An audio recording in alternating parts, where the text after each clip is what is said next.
You ask Tiger to solve. This deals with linear equations with one unknown. The final result is x equals 15.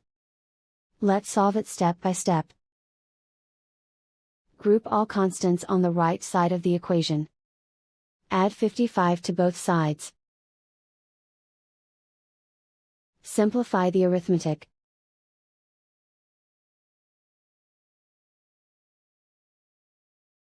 Isolate the x. Divide both sides by 5. Simplify the fraction. Find the greatest common factor of the numerator and denominator. Factor out and cancel the greatest common factor. And so the final result is x equals 15.